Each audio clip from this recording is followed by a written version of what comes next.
okay ल अर्को पनि पुल गरौँ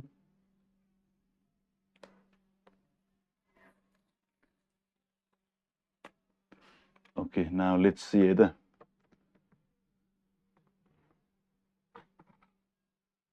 okay you can see this beautiful masterpiece hey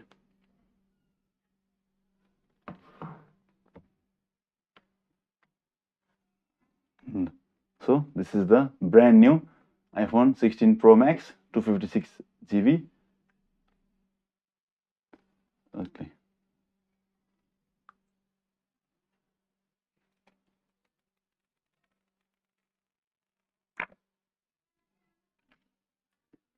यो चाहिँ हाम्रो फोन भयो ल एकछिन फोनलाई साइडमा राखौं